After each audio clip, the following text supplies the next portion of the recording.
જય શ્રી કૃષ્ણ, જય દ્વારકાધીશ મિત્રો. આજે આપણે અધ્યાય 16નો 20મો શ્લોક સમજીશું. આસુરીમ યોનિમાં પન્ના મૂઢા જન્મની મામ પ્રાપ્યેવ કૌંતેય તતો યાંતય ધમામ ગતિમ. હે કુંતીપુત્ર, આવા મનુષ્ય આસુરી યોનિમાં વારંવાર જન્મગ્રહણ કરીને ક્યારેય મારા સુધી પહોંચી શકતા નથી. તેઓ ક્રમશઃ અત્યંત અધમ જીવનની ગતિને પામે છે. ઈશ્વર પરમ કૃપાળુ છે એ તો સુવિદિત છે, પરંતુ અહીં આપણે જોઈ છીએ કે ભગવાન આસુરી લોકો પ્રત્યે કદાપી દયા કરતા નથી.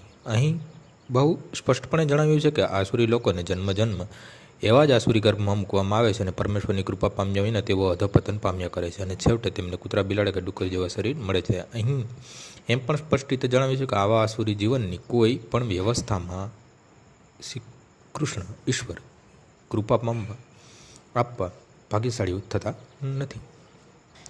દેવાઓમાં પણ કહ્યું છે કે આવા મનુષ્ય ક્રમશઃ પતન પામતા રહીને અંતે શ્વાન શુકર બને છે.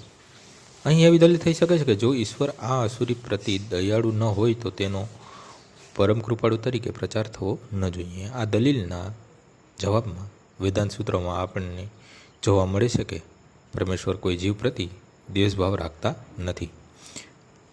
અસુરોને અધમ યોનિમાં મૂકવું એ તો તેમની કૃપાનું બીજું વિશિષ્ટ લક્ષણ છે. કેટલીક વખત ભગવાન અસુરોનો સંહાર કરે છે, પરંતુ અસુરો માટે આવું મરણ પણ શુભ હોય છે, કારણ કે તેમણે વૈદિક સાહિત્યમાંથી જાણી છીએ કે પરમેશ્વરના હાથે મરણ પામનાર મુક્તિ પામે છે. ઇતિહાસમાં રાવણ, કંસ, હિરણ્યકશિપુ આદિ અસુરોના અનેક ઉદાહરણો છે કે જેમનો સંહાર કરવા માટે ભગવાનને વિવિધ અવતારો ધારણ કર્યા. માટે જો અસુરો ભગવાનના હાથે મૃત્યુ પામવા જેટલા ભાગ્યશાળી બને તો તેમની ઉપર ઈશ્વર કૃપા કરે છે.